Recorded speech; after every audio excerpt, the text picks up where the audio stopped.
Listo. La charla de Juli se llama El valor oculto del diseño estratégico en UX. Juli es diseñadora de experiencia en Pragma, es comunicadora social y periodista, diseñadora de experiencia en Pragma, como les acabo de decir, con más de 5 años de experiencia en marketing digital y UX y con particular interés en diseño de servicios e innovaciones. Juli, nuevamente bienvenida. Bueno, muchísimas gracias. Voy aquí a intentar compartir pantalla para poder como Dale. ponernos en sintonía acerca de la charla que vamos a trabajar el día de hoy. Es un tema que personalmente me apasiona mucho y que viene siendo como resultado de mi experiencia en trabajos distribuidos dentro de Pragma y especialmente con una reflexión de un proyecto que tuve el año pasado que me dejó muchísimos aprendizajes y unos aprendizajes que quiero compartir con ustedes el día de hoy. Entonces, mi charla es acerca del valor oculto del diseño estratégico. Vamos a ver qué hay detrás de toda la parte de diseño estratégico que probablemente muchos estamos implementando en el día a día o muchos estemos dejándolo pasar como una oportunidad para mejorar nuestros productos digitales y poder pues potenciar todas esas marcas que confían en nosotros y en nuestro trabajo para desarrollar mejores productos. Entonces, primero me quiero presentar, mucho gusto, yo soy Juliana González, soy comunicadora social y periodista y hace 6 años trabajo en toda la parte de marketing digital, inicié siendo como community manager y luego pasé como a otros roles internamente dentro de Pragma, hace aproximadamente 3 años y medio vengo trabajando toda la parte de experiencia de usuario y ahora pues hago parte como del área de experiencia de la cual me siento muy tranquila y conforme como de pertenecer. Dentro de mis logros personales, soy una persona validada por la UX Alliance certificada. Eso quiere decir que estuvimos en el curso de diseño de experiencia, donde hablamos de administración y un montón de cosas del diseño UX. Actualmente trabajo como mentora de una plataforma mexicana que se llama Future Is en todo un tema de diseño de servicios. Como tema personal, puedo decir que soy una persona muy perfeccionista y creo que por eso también vengo a compartirles todos estos análisis y retos que tuvimos que enfrentar en ese proyecto específico que les estoy comentando y pues cosas menos generales pues y que pueden cobrar menos importancia. Soy un amante del chocolate, esto como para que nos sirva un poquito para romper el hielo y que conozcan un poco más acerca de quién es Julián. Listo, ahora sí, empecemos hablando de qué es el diseño estratégico. Como les dije, esto viene siendo como una reflexión muy desde lo que yo hago en el día a día dentro de Pragma, pero antes de eso quiero como contextualizarnos un poquito. Probablemente aquí vamos a encontrar diferentes personas y diferentes roles. Incluso quiero como antes de empezar decirles qué pueden esperar de este espacio. La verdad es que aquí vamos a adentrarnos a un tema de experiencia y conocimientos que solamente la experiencia nos puede brindar. Y son diferentes prácticas que podemos poner en el día a día para poder mejorar nuestros productos y servicios digitales. Aquí todos caben, pues yo siempre creé esta presentación o esta charla confiando en que va a llegar a diferentes roles. Yo siempre digo que uno toma lo que bien desee de las cosas que le exponen y aquí pues caben diseñadores, product owners, visual designers, diseñadores de producto específicamente, líderes de equipo, pero si no hacen parte de esta gama que les estoy presentando, probablemente creo que van a poder tomar algo de lo que voy a presentar el día de hoy para su día a día y para poder aplicarlo según lo que hagan. Entonces, aquí ahora sí vamos a empezar y les voy a dar un pequeño contexto para que pues empecemos como a alinear todas las expectativas relacionadas al diseño estratégico.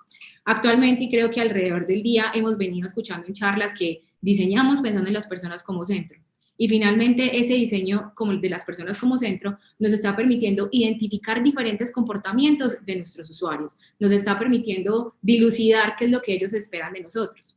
Y finalmente con eso podemos generar todo un tema de empatía para construir soluciones que se adapten a las necesidades de esos usuarios finales. Pero yo siempre dentro del trabajo que he hecho como X me he preguntado, venga, ¿dónde estamos dejando a los negocios? ¿Dónde estamos dejando a esas personas que están alrededor de la labor que hacemos? O sea, finalmente nosotros estamos contratados por una empresa que, como les dije al principio, confía en nuestro trabajo para hacerlo de mejor manera y muchas veces ni los tenemos en cuenta o probablemente los dejamos pasar porque nos estamos enfocando demasiado en el negocio como si fuésemos caballitos de batalla que vamos derecho porque no tenemos para dónde más mirar. Entonces, una de mis invitaciones dentro de esta charla es que hay que considerar las necesidades de los negocios. Hay que empezar a ver realmente qué es lo que necesita ese negocio. desde cuáles son esas necesidades puntuales hasta cuáles son esos limitantes que tienen. Y finalmente, cómo nosotros nos adentramos a ese ADN de esos negocios y lo convertimos en una arma muchísimo más poderosa para poder trabajar ese diseño de productos del que estamos hablando. Entonces aquí, como bien les decía ahorita, esto nos sirve para todos. De pronto son reflexiones que le pueden servir a un PO para incentivar ciertas actitudes dentro de sus equipos de diseño, pero le puede ayudar a un UX para que empiece a cuestionarse si verdaderamente está generando dentro de su labor y dentro de su trabajo esas diferentes acciones que van a hacer más poderosos sus productos, o cualquier persona que haga parte de diseños de productos, en este caso productos digitales, para poder potenciarlos y que verdaderamente le entreguen valor a esos usuarios finales. Entonces aquí Márgara me va a ayudar con una pequeña encuesta y es de cómo vinculamos los negocios con sus usuarios finales. Ya Entonces, mismo. no sé, Márgara. Y la pregunta es, ¿cómo vinculamos a los negocios con sus usuarios finales? 4 opciones. Primera, por medio de la investigación. Segunda, a través de activos digitales. Tercero, definición de personas, arquetipos. 4, todas las anteriores, Juli. Vamos en 15% votaciones. Listo, yo creo que ya voy a compartir entonces los resultados. Juli ganó una, pero, o sea, sobrada. sí. Bueno, menos mal era la respuesta que esperaba, igual no estaba preocupada por todo el tema de la respuesta, pero si bien todas estas formas son maneras de conectarnos con nuestros usuarios finales, hay una que sí o sí me determina la unión y el vínculo entre los usuarios y sus marcas, que finalmente vienen siendo los activos digitales.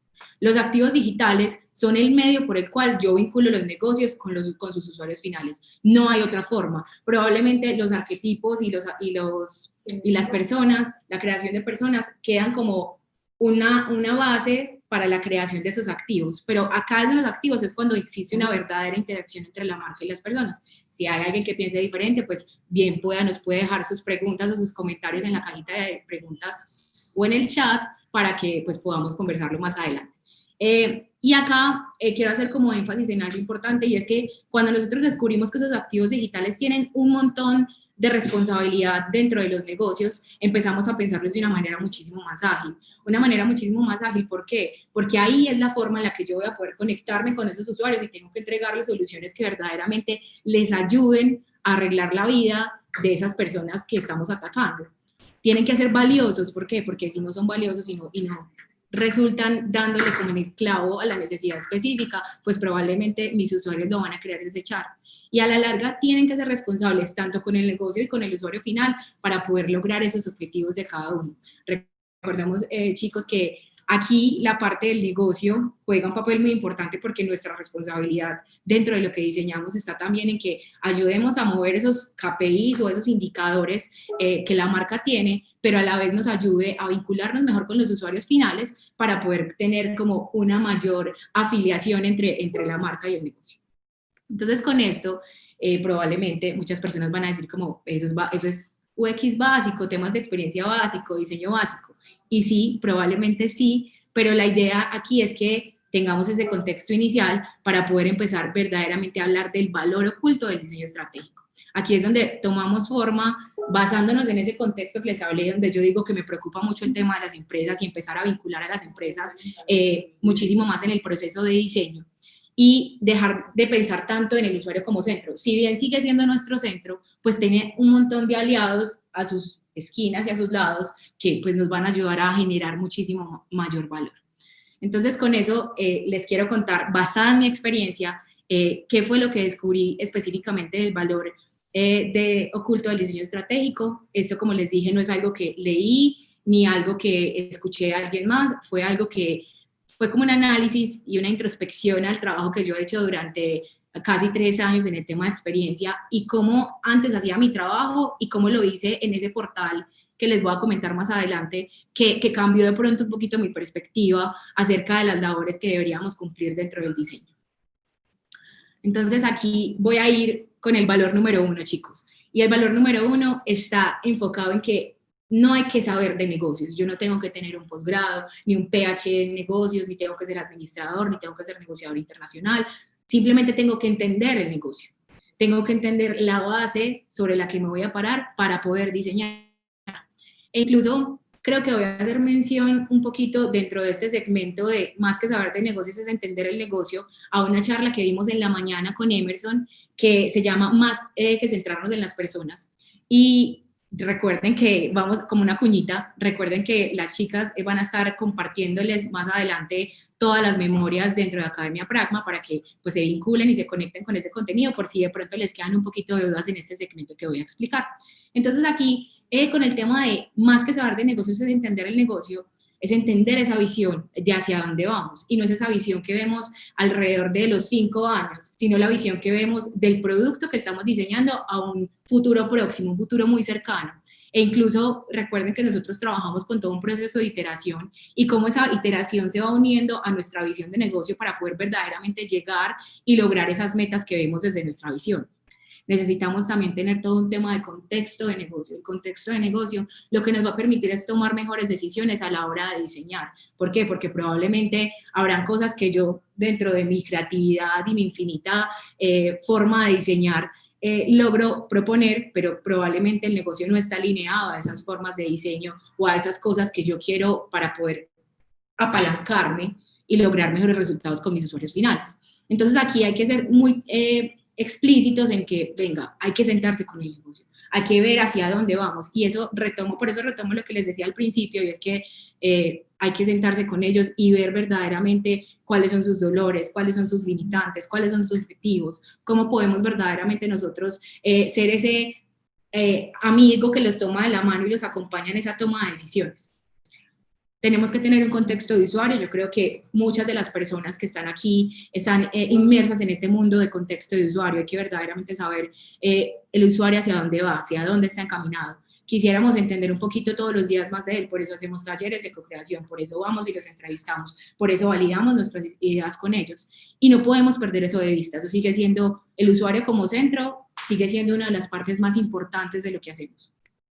Tenemos que tener claramente un contexto de mercado, no podemos ignorar que la competencia siempre está presente y finalmente lo que hace la competencia es potenciar lo que nosotros hacemos. Entonces, si vemos lo que hace el de la izquierda y vemos lo que hace el de la derecha, probablemente vamos a lograr tener muchísimos mejores resultados, vamos a poder ir un poquito más como a la vanguardia de la tendencia del mundo, hacia dónde va, hacia dónde nos direcciona. Y esto creo que es como una matriz fija de lo que hacemos en nuestro día a día, pero no se nos puede olvidar que sigue siendo importante. Por más corto que sea el proyecto en el que estemos, o por más poco exigente que sea, pues recordemos que siempre tener una visual de cómo se está comportando el mercado es importante, y no tiene que ser que se vayan y busquen el benchmark más elaborado, ni la generación de valor más elaborada, sino que verdaderamente encontremos dentro del mercado esos diferenciales, porque lo importante no es encontrar lo que nos hace iguales, sino lo que nos diferencia de ellos. Y aquí algo que poco hacemos y que desde mi experiencia afortunadamente trabajamos pues en una empresa con base tecnológica que nos permite conocer mucho acerca de cómo se está comportando ese negocio tecnológico por cada uno de nuestros aliados, y es que perdemos de vista muchas veces ese contexto tecnológico de las marcas para las que trabajamos. Muchas veces ni siquiera nos cuestionamos si somos capaces o no de jalar un tema de base de datos y yo pintando mi solución como si nada pasara. Si tenemos en cuenta ese contexto tecnológico, vamos a ser muchísimo más asertivos a la hora de diseñar soluciones. Y por eso todo esto que yo les estoy mostrando está centrado prácticamente en todos los temas del negocio. Miren que si bien tenemos un contexto de usuario, es el contexto de usuario de cara al negocio, el contexto de mercado de cara al negocio y el contexto tecnológico finalmente de cara al negocio. Entonces acá es importante que no perdamos de vista este tipo de elementos para que podamos ser muchísimo más asertivos a la hora de diseñar. Y vuelvo y les hago la cuñita, que esto pues me adelanté un poquito, pero más que centrarnos en el usuario, fue una charla muy chévere que en esta mañana dio Emerson, que es donde hablamos de cada uno de estos puntos que yo les conté de manera un poquito más somera, pero es como, venga, en realidad, ¿cuál es el valor de entender ese negocio? ¿Cuál es el valor de entender esas ideas que ellos tienen y cómo nosotros las potencializamos con lo que hacemos todos los días? Para eso le voy a dar paso al siguiente valor. Igual, Margarita, si vas teniendo preguntas, porque como son por bloques, la explicación de pronto la gente queda como con dudas, me puedes ir contando y aquí pues las vamos resolviendo. De una, Juli. En este momentico vamos bien. Entonces, si quieres, sigues y cuando terminemos este bloque, te leo las que tengamos. ¿Listo? Perfecto. Listo, entonces acá vamos al segundo valor y creo yo que es uno de los valores importantes porque es esa capacidad que tenemos nosotros dentro del diseño o dentro de la administración de equipos de diseño de productos, de tener ese pensamiento sistémico. Y aquí yo levanto la mano un poquito y como un llamado de atención a todas las personas que trabajamos en el área de experiencia y de diseño de productos, porque el pensamiento sistémico no viene siendo más que la actitud del ser humano que se basa en la percepción total del mundo real. Y yo saqué como 4 conclusiones o como 4 acciones que en el día a día podemos ir trabajando para que potenciemos y repotenciemos todas esas cosas que hacemos. Entonces, primero, creo que vienen siendo todo el tema de las decisiones basadas en datos. Nos hemos dado cuenta alrededor del tiempo que la data cada vez se viene muchísimo más fuerte. Ahora hay arquitectos de datos, hay personas que están haciendo un montón de esfuerzos por detrás para que las decisiones en verdad tengan un sustento de, venga, no es como que yo me metí el dedo a la boca y vi para dónde estaba soplando el viento, sino que tenemos ese fundamento de decir, verdaderamente las decisiones están fundamentadas porque son las opciones que más valoran nuestros usuarios o porque son las que más dan rentabilidad a la empresa o porque finalmente son cosas que nos están atrayendo a los usuarios. Les voy a traer un ejemplo con esto. Hace poco hicimos el rediseño que les estaba contando de uno de los portales más grandes femeninos en el país, que fue para la marca Nosotras, que es una marca de toallas, tampones y jabones para mujeres y bueno, en general para el cuidado de la mujer. Y veníamos con un rediseño muy fuerte donde decíamos, venga, ¿por dónde vamos a comernos este dinosaurio que tenemos enfrente? Porque era un portal que venía de hace 10 años, con la tecnología de hace 10 años, y dijimos, como no, tenemos que empezar a tomarlo con seriedad y ver desde los datos cómo se está comportando ese portal actual para ver en verdad qué es lo que debemos migrar y qué cosas verdaderamente ya no hacen parte y ya no hacen como feeling y match como con esas usuarias de la marca. Entonces ahí nos empezamos a dar cuenta que habían un montón de cosas para capitalizar.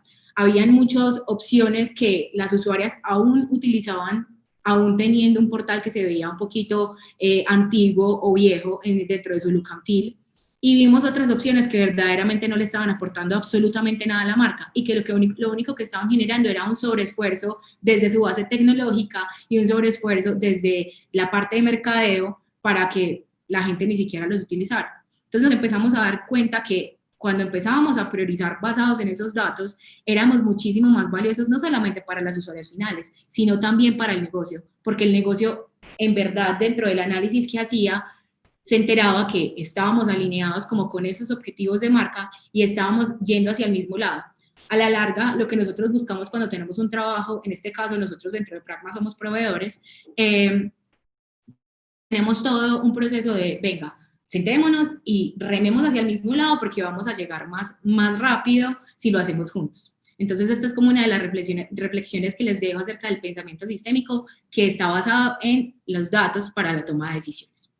Hay otro que a mí me gusta mucho y es como que nosotros dentro de la experiencia tenemos esa capacidad de ir consumiendo información, de ir trabajando en diferentes cosas y empezar a pensar en funcionalidades y en cómo eso que me va diciendo mi usuario, yo lo puedo traducir en una nueva funcionalidad. Entonces, retomando, y para ponerles un ejemplo, retomando el ejemplo de nosotras, parte de la exigencia que nos pedía el mercado era que querían ser reconocidas por la marca, querían en verdad estar conectándose de la marca a un nivel no solamente desde el consumo de contenido, sino que querían que ellas fuesen las protagonistas dentro del sitio. Y para eso empezamos a crear una solución que dentro de unos talleres que hicimos en conjunto con otro proveedor, nos dimos cuenta que qué bacano tener un espacio para que ellas desde su conocimiento, desde sus gustos y desde sus hobbies pudiesen ser partícipes del portal. Por eso construimos algo llamado como el magazine, que es como uno de los activos más importantes de la marca, y creamos un espacio específico para las usuarias. No tienen que hablar específicamente ni sobre la mujer, ni sobre sus gustos, ni absolutamente nada de eso. Simplemente lo que les estamos pidiendo a las usuarias es que hablen de lo que les gusta, de lo que les apasiona, de lo que verdaderamente las hace vibrar. Y creo que hay una forma de reconocimiento importantísimo para que ellas se sientan parte de esa comunidad y de esa forma de interactuar con la marca. Aquí voy a otra parte y es como Dentro del diseño, diseñamos pensando en un futuro cercano, diseñamos pensando en soluciones que no solamente me sirvan para la inmediatez, sino que me sirvan para el futuro o me sirvan para ir mejorando o iterando los productos alrededor del tiempo. Entonces acá creo que es importante que nos detengamos a pensar si sí estamos haciendo eso dentro de los procesos que hacemos, porque probablemente hay muchos diseños que nos sirven para el ya, que nos sirven para solucionar como temas específicos que probablemente puedan ir evolucionando y que nosotros no lo estamos teniendo en cuenta. Entonces, cuando nos preguntamos si estamos diseñando para el futuro, hay algo que yo siempre he pensado y es que probablemente esto no le va a servir, esto le va a servir a alguien ya que va a crecer en unos 10 años, pero le va a servir a esa otra persona que entra al segmento. En el caso, por ejemplo, de nosotras, hay niñas que entran y salen del segmento porque pues ya no usan la marca o simplemente están desconectadas del mundo digital. Entonces decíamos, venga, qué bacano que esta solución le sirva a la niña de 9, le sirva a la niña de 18, le sirva a la niña de 40 y hasta a la mujer de 50 años que ya no utiliza nuestros productos. Entonces, esto fue, por ejemplo, el caso de uno de los activos de marca que se llama el consultorio. El consultorio viene siendo uno de los recursos más importantes porque nos permite vincularnos con esas necesidades de la usuaria, nos inspira para hacer mejores cosas, para hacer cosas diferentes, para pensar en actividades, para pensar en temas nuevos que podríamos tener en diferentes canales. Entonces, miren cómo todo eso va jugando parte del trabajo de ese pensamiento sistémico que tenemos que empezar a desarrollar en nuestros productos digitales. Y ya para cerrar, que yo creo que esto resume mucho lo del pensamiento sistémico y es como que tenemos en consideración los diferentes factores que pasan alrededor. Entonces, tenemos en consideración que tiene la competencia un activo parecido al que nosotros estamos desarrollando, tenemos en consideración ese usuario que tiene esas múltiples dudas de si en verdad me voy con una marca o me voy con la otra, o tenemos en cuenta simplemente ese factor del negocio que está cambiando todos los días. Recuerden que los objetivos de negocio no son estáticos, incluso los objetivos de nuestros usuarios no son estáticos, están todo el tiempo en movimiento y buscando conectarse en diferentes niveles. Entonces, cuando tenemos en consideración esos factores, seguramente vamos a tener la capacidad de desarrollar productos que valgan la pena y que la gente quiera conservar. Cierro toda esta idea del segundo valor de, en verdad, tener ese pensamiento sistémico, y es que pensar de forma sistémica nos da el poder de tomar mejores decisiones, nos da el poder de, en verdad, analizar lo que pasa a nuestro alrededor y poder tomar decisiones basadas en ello. Porque muchas veces nos aceleramos a tomar decisiones sin tener en cuenta todas esas cosas que de pronto les acabo de explicar. Y la idea es que estemos cada vez más seguros de lo que hacemos. No estamos prediciendo el futuro, porque pues bien lo han dicho muchas personas, pues predecir el futuro no es factible, pero de pronto tenemos una forma de pronosticarlo. ¿Cómo? Lo podemos pronosticar por medio de comportamientos, por medio de investigación, por medio de estadísticas y de datos. Entonces, como que miren que tenemos todo en nuestras manos para hacer cada vez productos más responsables, productos más ágiles y productos que verdaderamente generen ese movimiento de fibra en nuestros usuarios finales. Cierro todo este tema vinculándome al tercer valor, que creo que es uno de mis favoritos en mi formación como comunicadora, pues por fortuna cuento como con esa unión con las personas de SEO o con las personas que son copywriters o lo que llamamos UX writing en todo el mundo de diseño de productos, los copies que son como los que se encargan de generar ese contenido de valor y hacer el contenido atractivo para que yo quiera más de una marca o vincularme con ella de otras maneras que no sé, sea consumiendo su contenido.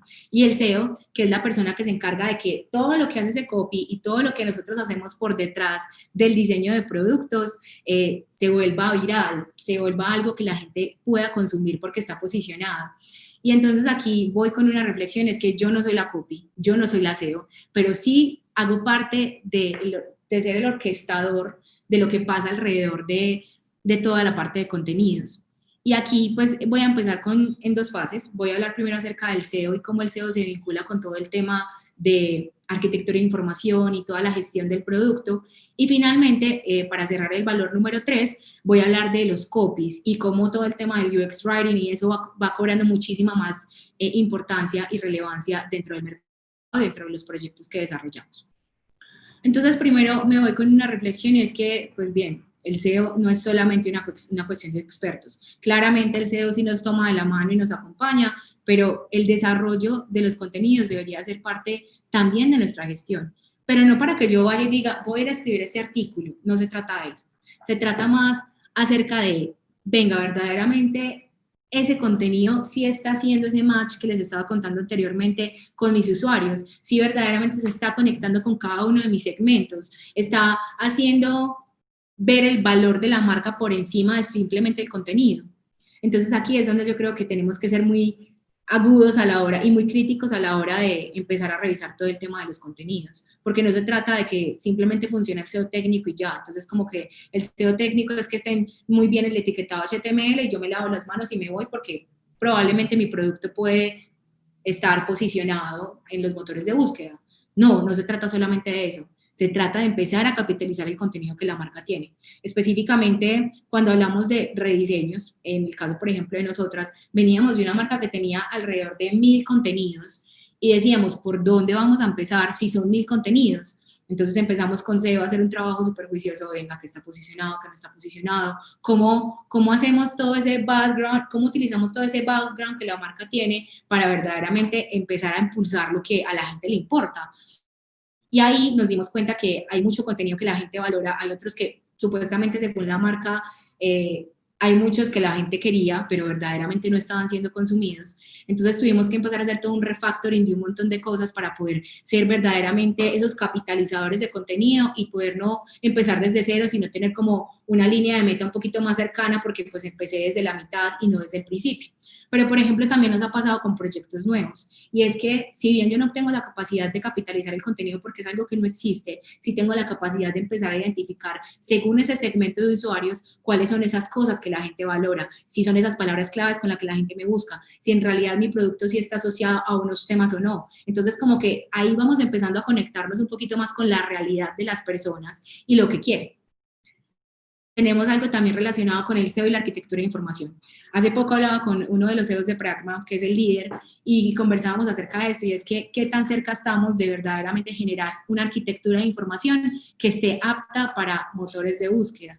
Y hicimos un trabajo muy concienzudo y dijimos, aún nos falta camino por recorrer, pero ahora ya tenemos integrado dentro de toda nuestra estructura de trabajo al SEO cuando empezamos a hacer un levantamiento de arquitectura de información y empezamos a pensar, vení, entonces esto es más fácil organizarlo de cierta manera porque me va a ayudar a que los diferentes motores, ya los CEOs que son un poquito más expertos sabrán más del tema, porque me va a ayudar a posicionarme de mejor manera, porque cuando hagan un rastreo de información, esta información va a estar destacada de cierta forma y me va a permitir que yo me posicione con tales palabras y con tales cosas que le pegan a los objetivos de la marca. Entonces, hay que ser juiciosos y hay que ser, lo que les decía, muy agudos a la hora de exigirnos sobre estos temas, porque pues no es un trabajo solamente del SEO, es un trabajo que se puede realizar de manera conjunta y hacerlo así, como si fuésemos los mejores amigos a la hora de pensar en contenidos. Hay algo que está también, de pronto que uno lo considera un poquito desligado, es como hay que entender la estrategia de SEO de la marca. Cuando yo entiendo la estrategia de SEO de la marca, probablemente voy a tener una mejor conciencia de hacia dónde debo direccionar mis esfuerzos dentro del diseño. Entonces, probablemente no voy a esconder ciertas cosas que para el SEO son importantes que estén visibles. Dentro de su estrategia yo voy a poder entender cómo los contenidos se piensan posicionar y así hacer un diseño más responsable y que responda a esas necesidades, no solamente de la marca, sino a esa necesidad de los usuarios que me buscan en internet para encontrar contenido relacionado. Y ya para cerrar toda esta parte de SEO, es una de las cosas que creo que podemos empezar a exigirnos más y es hay que hacer una correcta implementación del SEO técnico. Cuando tenemos una implementación del SEO técnico y empezamos a hacer todo un tema de etiquetado y hacemos ese trabajo antes de llegar a los equipos de desarrollo con, mira, entonces esto es un H1, esto es un párrafo, así se deberían ver los contenidos, pues probablemente ya estamos un pasito más adelante de que esos motores de búsqueda nos acepten y quieran consumir nuestro contenido y más que eso, mostrárselos a las demás personas. Entonces, ya cerrando toda esa parte de SEO, como les dije, esto se dividía en dos fases. Paso a la segunda fase, que es acerca de el UX Writing. Y aquí quiero decir, es como que cuida lo que se escribe, un buen diseño de contenidos, llamará la atención y generará retención en nuestros usuarios. ¿Y por qué lo digo? Porque cuando yo tengo un contenido que verdaderamente es valioso no solamente para los motores de búsqueda, sino también para la gente que me consume, la gente va a querer volver de mí, va a querer verdaderamente estar comprometido con la marca y vincularse conmigo para poder hacer mejor las cosas. Entonces, esto es de las reflexiones bonitas que yo digo, y es como, qué bacano cuando se trabaja en esa triada de tengo experiencia, tengo contenidos y tengo SEO, para verdaderamente estar entregando muchísimo valor a los productos que estoy desarrollando. Y miren que los esfuerzos, si bien yo los he mencionado mucho de cara a los negocios, a la larga eso se traduce en que también los usuarios se van a ver beneficiados, y se van a ver beneficiados porque me tomé el tiempo de entender qué era lo que quería, de saber cómo buscaban los contenidos de los que mi marca habla, de querer tener ese contenido que se vuelve muchísimo más encantador y se vuelve muchísimo más innovador a la hora de comunicación. Entonces, como que creo que esto es importante tenerlo en cuenta para que podamos seguir al siguiente paso. Y aquí, pues voy a cerrar toda esta parte de contenidos que está muy relacionada a SEO y a la parte de diseño de copies, y es como que sé suficientemente específico para ser creíble y suficientemente universal para ser relevante. Esto creo que resume mucho de lo que yo les estaba diciendo, y es que, venga, si yo llego a ser tan específico, probablemente la gente que está buscando mi contenido se va a conectar de una mejor manera con ellos. Pero si yo llego a ser verdaderamente relevante, mi contenido se va a poder hacer viral, va a poder cambiar la vida de muchas personas. Entendamos, por ejemplo, y acá les voy a poner un ejemplo de que nosotras es una marca que tiene miles de contenidos y que no solamente tiene presencia en Colombia. Teníamos que ser lo suficientemente universales y relevantes para poder impactar a otros 10 países en los que la marca tiene presencia. Entonces, es entender cómo se funciona el contenido con las niñas de Ecuador, cómo funciona el contenido para las chicas de Argentina, y miren que no es un trabajo relacionado directamente a la experiencia, pero hace parte importante, porque yo también soy responsable de que ese producto que diseñé con una base, pues pueda ser vociferado y pueda trabajarse en otros 10 países. Aquí voy a pasar al cuarto valor, y creo que este es mi favorito y creo que fue el que me marcó la vida en la forma en cómo me relaciono con los equipos de desarrollo, porque ahora soy parte de esos equipos de desarrollo, no simplemente estoy trabajando como, ay, sí, tengo que pasarle el diseño a los equipos de desarrollo y ya, y me lavo las manos como pasaría en todas las cosas que les acabé de comentar. Verdaderamente, cuando yo soy parte de los equipos de desarrollo, tengo que comprometerme a hablar su mismo lenguaje. Tengo que aprender sus metodologías. Recordemos que en toda la parte tecnológica, y si no trabajamos en esas empresas que trabajan por silos, que son como entregas demoradas, entonces no sé, trabajo un mes y te entrego, sino que trabajamos bajo metodologías ágiles como lo hacemos en Pragma, pues probablemente vamos a tener que aprender la forma en la que ellos trabajan para poder ser más asertivos a la hora de relacionarme con ellos. ¿Por qué? Porque pues no está bien que yo no entienda cómo funciona un sprint, que viene siendo como el tiempo de desarrollo más pequeño, sino que empecemos como a unirnos a esos sprints y empezamos a generar cambios alrededor de esos sprints con los comentarios o con las mejoras que nosotros desde experiencia podríamos impactar. Hay que ponerlos en contexto. Muchas veces pensamos que el contexto solamente es para el negocio, para la gente que diseña, quizás para el estratega que quiere montar la campaña de marketing y ya. No, para los desarrolladores también es importante tener ese contexto, saber para quién arroja una persona una línea de código. Viéndolo decía ahorita Jeff, que hubo un problema con una marca y con un desarrollador que porque estaban engañando a sus usuarios por una línea de código, y el que está en la cárcel es el que da la línea de código y no fue el que dio la orden de que la línea de código se escribiera así. Entonces, cuando yo sé para quién está desarrollando mi gente o para quién están trabajando los desarrolladores, probablemente ellos también van a hacer empatía con ellos, se van a poner en los zapatos de los usuarios y van a querer hacer mejores soluciones para eso. Y con eso les voy a poner un ejemplo súper charro que nos pasó, muy divertido, y fue que estábamos trabajando en simultánea con dos portales. Veníamos de un portal para personas mayores y con otro para personas muy jóvenes, y por temas de tiempos, hubo un tema como con la parte de las interacciones, y los desarrolladores dijeron como no, bueno, entonces yo puedo disfrutarme del desarrollo y puedo proponer interacciones divertidas para personas de entre los 50 y los 60 años, por ponerles un ejemplo.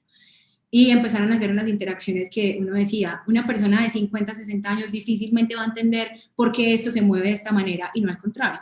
Y teníamos ese otro portal que era más juvenil, con interacciones que de pronto podrían parecer un poquito sosas para el segmento al que queríamos atacar, y nos preguntábamos, ¿qué tan importante es el contexto para ellos? Para ellos también es importante. Entonces lo que tuvieron que hacer fue invertir esos esfuerzos y empezar a desarrollar con unos interacciones un poquito más de no tan de vanguardia para los usuarios más adultos e impactar a esos usuarios juveniles con interacciones muchísimo más atrevidas y muchísimo más divertidas. Entonces ahí también fue como esa reflexión de, si ellos no saben para quién desarrollan, probablemente va a ser muy difícil que simplemente el diseño se los comunique. Entonces nosotros tenemos que ser esos dolientes, tenemos que ser esos voceros de los productos y darles a ellos como esa cara para que ellos cada vez que desarrollen una línea de código sepan muy bien para quién lo hacen. Y a la larga, hablar su mismo lenguaje lo que nos permite es establecer acuerdos. Nos permite establecer acuerdos en qué sentido, en que pues sé que hay momentos para definir cosas de mejoras, sé que hay momentos para definir entregas, sé que hay momentos en los que habrá un sobreesfuerzo porque queremos dar como esa milla extra y entregar un mejor producto. Entonces miren cómo se resume ese lenguaje en una unión y en una buena relación con los desarrolladores que nos acompañan en el día a día. Esto puede que aplique para personas que trabajan directamente con sus desarrolladores, probablemente hay empresas que no están vinculadas, pero como dueños del producto deberíamos empezar a exigir eso. Es como, venga, cuando trabajemos con personas de desarrollo, al menos conocerlos, al menos empatizar con ellos y al menos tener un contacto directo que nos permita empezar a ver cómo se va desarrollando ese producto, porque los productos vienen siendo como esos pequeños hijos que uno tiene y que cuando salen al mercado uno quiere que salgan lo mejor posible. Entonces, esa es como mi recomendación para las personas que de pronto aún no están muy vinculadas con sus equipos de desarrollo, a que se animen y hablen con sus POs y que lo hagan y que se vuelva una realidad esa función de estar conectados los unos con los otros. Aquí hay algo, y esto lo voy a contar basado en una anécdota, y es que hay que ser partícipe en las escrituras de historias de usuario. Sabemos que el PO y el diseñador de producto o el diseñador de experiencia deberían ser una dupla de trabajo constante. Si yo tengo esa dupla de trabajo como muy unida, es probable que mis productos vayan a tener una mayor envergadura y un mejor alcance.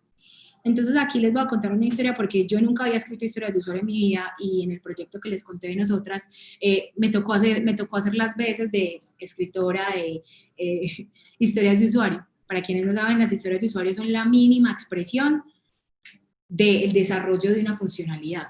Les voy a poner el ejemplo que ponen todos los agilistas en el mundo y es como que si tú te vas a comer un elefante, que a pesar del elefante, no te lo vas a comer de manera completa, te lo tienes que ir comiendo por pedacitos.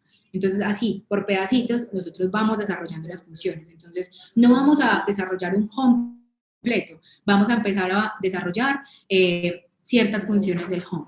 Entonces, probablemente voy a empezar a desarrollar el menú principal, voy a empezar a desarrollar de pronto un mega menú si el menú se despliega, voy a empezar a desarrollar un primer encuadre o un primer fold, como nosotros le llamamos, que está relacionado a los productos. Entonces, miren qué tan fácil se convierte en los temas de desarrollo. Discúlpenme que se me va a descargar el computador.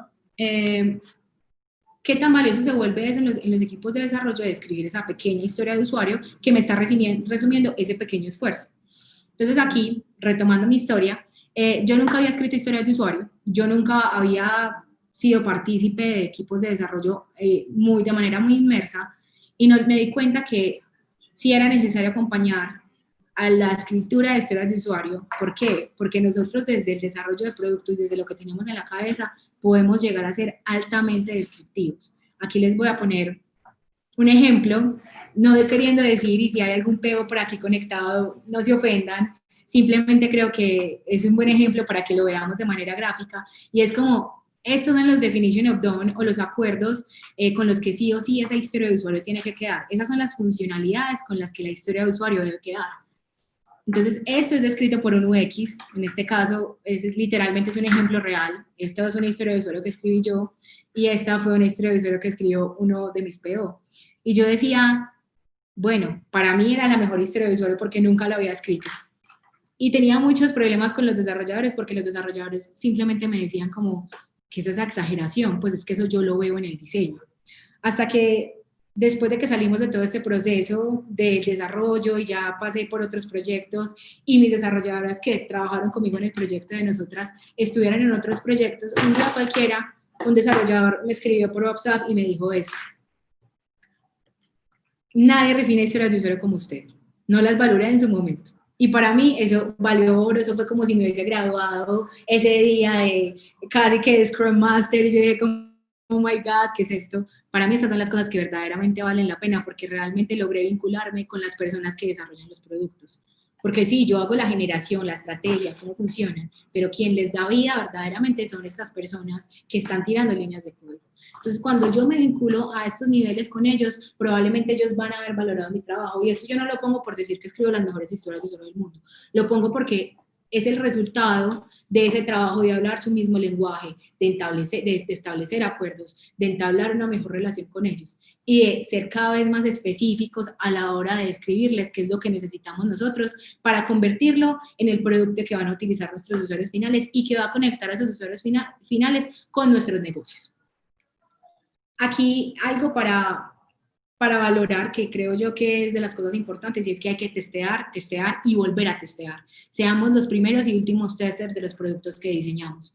Está bien, existe el mundo de QA y los QA hacen perfectamente su trabajo, pero hay detalles que solamente las personas que nos ideamos los productos, estoy hablando de POs, estoy hablando de diseñadores de productos, estoy hablando de diseñadores de interfaz, lo van a poder notar.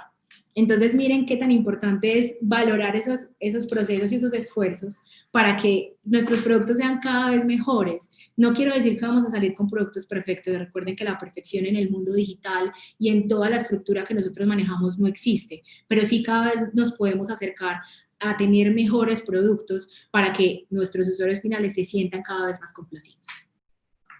Y aquí ya es como mi reflexión final alrededor de todo este tema de los equipos de desarrollo, y es que ante todo somos un equipo. Necesitamos comunicación, necesitamos trabajo en equipo y necesitamos camaradería para que la traducción de la imaginación de los diseñadores de producto se convierta en realidad cuando pase al proceso de desarrollo. Si no tenemos en cuenta eso, probablemente no voy a decir que vamos a salir con productos deficientes, pero sí vamos a tener que repensarnos un poco si verdaderamente lo único que importa es la experiencia. La experiencia va más allá de todo lo que hacemos. Y miren que no está resumida solamente en el desarrollo, está resumida en cada una de las personas que impactan la solución. Entonces, aquí quiero preguntarles a ustedes ¿qué es el valor oculto del diseño?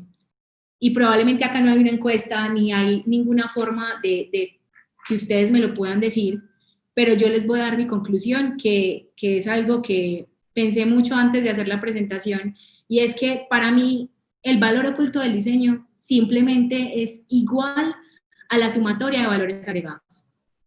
Si yo dejo de pensar que mi única función es pensar en función del producto para que sea lindo y que funcione y ya, pues yo me estoy perdiendo de vista todos esos 4 valores que yo les mencioné. Entonces, miren, que no se trata de hacer mucho, ni de sobreesforzarse pensando las cosas. Simplemente se trata de, en su debido momento y en su debida medida, empezar a hacer las cosas. No se trata de que ustedes van a partir del día de mañana a meterse a ese mundo completo en el que, pues, yo de manera fortuita, porque no fue algo buscado, me metí, sino que lo vayan haciendo paso por paso, vez por vez, ver con cada uno de esos valores empatizan más, porque así verdaderamente van a poder ser muchísimo más valiosos para las personas que los contratan y van a generar productos que generen muchísimo más alcance y enamoramiento frente a sus usuarios finales. Aquí les quiero dejar un friendly reminder y creo que es como de las cosas que nos pasa mucho a las personas que diseñamos productos y servicios y que estamos metidos en empresas que probablemente no tienen como ese mindset de diseño. Y es que el diseño por sí solo puede cambiar la percepción que los usuarios tienen sobre nuestras marcas. Es decir, si yo diseño una solución que se vea bonita, que sea agradable al ojo del humano, pues probablemente yo voy a decir como, qué tan bacana esta marca, cómo se renovó y qué chévere que esté pensando en verse más novedosa. Pero el verdadero resultado está que pero si el diseño estratégico, con el diseño estratégico, qué pena, podemos cambiar empresas, podemos cambiar la realidad de las empresas. ¿Por qué? Porque ya tenemos todo ese background, tenemos el conocimiento del mercado, tenemos ese conocimiento de negocio que en verdad, chicos, es importantísimo a la hora de diseñar. Y ahí verdaderamente no solamente estamos impactando en lo visual, no solamente estamos impactando en que se vea lindo o innovador o novedoso, estamos impactando en que funcionalmente va a responder a las necesidades de la gente que lo utiliza, va a poder ayudar a mover la caja registradora de las marcas para las que trabajamos. Y así continuamente vamos a poder hacer mejoras y pensar en un futuro con ese producto, porque probablemente hayan soluciones para el ya, para la inmediatez, pero recuerden que tenemos que empezar a crear soluciones para el futuro. Ahora pues quiero que conversemos y que me den un poquito como de feedback respecto a esos valores. Si de pronto ustedes tienen otros valores que quieran agregar, yo hablé desde mi experiencia, quizás hayan freelancers o personas que trabajan en todo el mundo de diseño que hayan visto de manera diferente lo que les comenté y que puedan pues sumarse como a la conversación. Y finalmente, pues muchísimas gracias por abrirnos el espacio, por permitirnos estar con ustedes en este Decode Experience. Para mí es demasiado valioso poder como compartirles un poquito de mi experiencia y que pues cada uno se vaya con lo que mejor le quede. En principio, cuando presenté esta charla con mis compañeros, ellos me decían, ¿para quién está direccionada? Y yo les decía, creo que está direccionada para la gente que quiera dar esa milla extra, quiera aportar más y quiera ser más valioso en los negocios. Entonces, aquí, pues, mi reflexión es para ustedes, una invitación para los UX diseñadores, y es que hay que mantenerse inquietos en cuanto a cosas, hay que estar cuestionándose todo el tiempo sobre tendencias, sobre lo que puedo hacer para mejorar los procesos. Para los POs, la invitación es a que cada vez seamos, no voy a decir que muy exigentes, pero cada vez empecemos a levantar esos estándares que nos van a permitir desarrollar mejores productos. Y para el resto de personas, yo creo que aquí la invitación es a que empecemos a integrar pequeños esfuerzos a nuestro día a día y generar productos que la gente verdaderamente ama. Dice por aquí Estefanía Acevedo, nos dice, para los que no tenemos mucho conocimiento en diseño, ¿qué nos recomiendas para comenzar a enfocarnos en este camino? Listo, Stephanie. Yo la verdad lo que te voy a recomendar es que primero empieces a trabajar mucho la parte estratégica de cara a los negocios. O sea, cuando tú entiendes los negocios, tienes la capacidad de comenzar a pensar de manera diferente y cómo solucionar los problemas de los negocios de una manera diferente. Entonces, si tú no estás, por ejemplo, muy inmersa, pues voy a suponer que puede ser como cualquiera de las personas que integran los equipos de desarrollo o de diseño de productos, y es que empiezas a abrirle campo a esas nuevas alternativas que alguien te ofrece. Entonces, no sé, supongamos si tienes un UX a cargo o si tienes a personas inmersas en tu equipo que pueden aportarle a ese valor del diseño, pues comiences a abrirles la puerta, comiences a abrirles campo y que les des la oportunidad y que no pienses solamente en función de la rapidez en la que puedes solucionar las cosas, sino más bien en función de la mejora que esas personas pueden venir a integrar a tu solución. Entonces creo que aprender mucho de negocio por primera instancia, si eres parte del negocio creo que ya tienes un terreno muy ganado, y segundo, si tienes personas a cargo o estás interesada en aprender acerca de diseño, es empezar a conocer cómo el diseño empieza a cambiar el mundo. Hay mucha documentación en internet.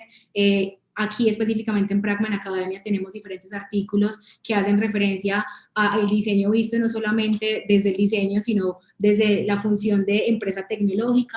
Entonces, pues muy invitadísima que lo consumas, y si tienes cualquier otra duda, con todo el gusto, ahí pues creo que les dejé mi correo, y si no, pues ahorita en el chat se los ponemos para que lo podamos solucionar. Súper, Juli, muchas gracias. Voy a seguir con una que nos dice por acá. Hola, Juliana. Álvaro Jiménez nos pregunta, veo que usan la hoja en el portal de nosotros como una de las herramientas para recolectar información. ¿Qué hacen con esa información? ¿Cuánto tiempo se toman para tomar acción sobre esta información recolectada? Qué pena, ¿me puedes repetir el principio que no te entendí muy bien? Dice él que veo que usan hoja. Creo que es Ojar, no está muy claro en el portal de nosotras como una de las herramientas para recolectar información. Hoja, pero la verdad sí de pronto nos puedes... Hotjar. Hotjar. Bueno, Hotjar es una solución que nos permite iterar de manera constante, es decir, vamos a poder ver cómo se comportan las personas con nuestro portal. Entonces vamos a ver mapas de calor, vamos a ver cuánta interacción tenemos con los diferentes formatos de captura de información, y normalmente dentro del equipo de contenido que estamos administrado de cara a nuestro cliente, según lo que te puedo responder, es que ellos están haciendo iteraciones constantes y lo hacemos en compañía de Pragma. Entonces empezamos creo que cada mes hacer análisis sobre las cosas que podemos ir mejorando, porque pues tenemos que tener en verdad como una información robusta, no tomar como lo que les decía, decisiones basadas en datos, no tomar decisiones por tomarlas, sino tomar decisiones que estén fundamentadas en esos datos que nos arrojan los usuarios. Entonces, creo que se hace cada mes, dependiendo como de la necesidad de la marca y dependiendo de la gravedad de lo que estemos trabajando. Sí, ay, me disculpo por la pronunciación, No ahí hay ningún fallé, problema. no había No hay entendido problema. bien a qué se hacían referencia. Listo, Simón nos pregunta cómo podrías aplicar o incentivar a tu equipo para que se muevan hacia el pensamiento sistémico, cómo darle esa importancia a los datos. Yo creo que primero parte de que alguien tome la vocería. Entonces, Simón, si vos estás metido en todo ese tema, creo que vos sos la persona que debe ponerse como la camiseta, como decimos aquí, ponerse la 10 y empezar a trabajar sobre esos objetivos, empezar a demostrar con la información por qué es importante tomar ciertas decisiones. Entonces, cuando yo tengo esa capacidad de cautivar a las otras personas en esa toma de decisiones, es probable que la gente me empiece a copiar. O sea, nada pasa porque sí, nada es mágico, ni hay una receta para cada cosa. Yo creo que simplemente si tenemos como las ganas y la intención de empezar a trabajar e irnos hacia ese pensamiento sistémico, simplemente es como de empezar a entregar valor por medio de ese pensamiento sistémico. Entonces, si vas a presentar alguna propuesta o si vas a presentar algo que para ti sirve muchísimo, pues vete con el contexto y cuenta el contexto, porque el contexto finalmente lo que hace es generar empatía en los otros. Si yo me siento identificado con ese contexto, probablemente voy a lograr conectarme con esa solución que tú estás entregando. Super, Juli, muchísimas gracias. Por ahí, muy a propósito de lo que nos preguntaba ahorita Stephanie, ahí Margarita en el chat les dejó los datos de Juli por si quieren contactarla, si quieren ampliar algún tema, pues con respecto a su charla o otros más. Juli es una tesa, no solamente en esto, sino en el tema de omnicanalidad, entonces también para que aprovechen y le pregunten. Y por acá Fran nos pregunta, no sé si te animas, Juli, a darle algunas recomendaciones en libros en español acerca de UX Writing o UX pues, en general.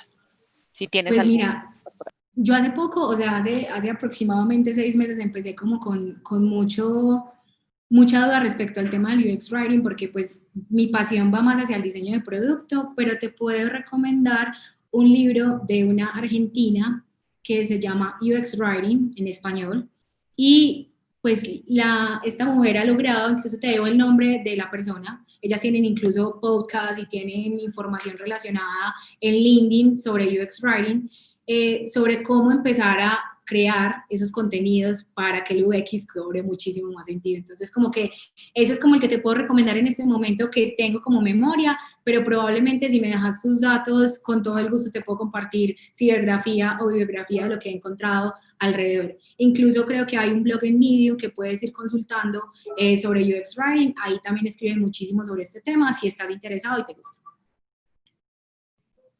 Listo, maravilloso. Entonces, ahí está el contacto de Juliana, le puedes escribir para que ella te pueda ampliar mucho más la información. Juli, no veo más preguntas en el chat, entonces, nada, agradecerte muchísimo por tu conexión y esta charla tan interesante que nos diste en el día de hoy. No, muchísimas gracias a ustedes por tenerme en cuenta, por pues ayudarme a ampliar este contenido que creo que le puede servir a muchas personas y que qué bacano que se sigan abriendo estos espacios para seguir compartiendo conocimiento, que es lo que nos gusta en Pragma. Completamente, ese es uno de nuestros grandes valores. Sabemos más para resolver mejor. Muchas gracias, Juli, por la conexión. Yo voy a comprometer aquí a Juli con algo. Que nos diga por qué no se pueden despegar en la tarde del Decode Experience 2020. Bueno, con esta cuña les voy a contar que no se pueden despegar porque vienen ahorita las dos charlas súper interesantes. Una la va a dar Dalma Prieto, ella es una de nuestras analistas UX dentro de Pragma, y su charla, espérense que me toca pastelear un poquito, es poniendo a prueba las ideas. Es algo muy relacionado con toda la parte del design thinking y cómo nosotros podemos ir haciéndolo de manera muy escalada para que se conecten y no se la pierdan. Y en simultánea van a encontrar a Yoma Gueredia y a Melissa Rabe. Ellos dos son unos de nuestros diseñadores visuales, o pues como le decimos en Pragma, los diseñadores de interfaces, donde vamos a hablar acerca del diseño invisible, una cosa súper bacana que pues está muy en tendencia y que viene cada vez más fuerte, entonces no se pueden despegar.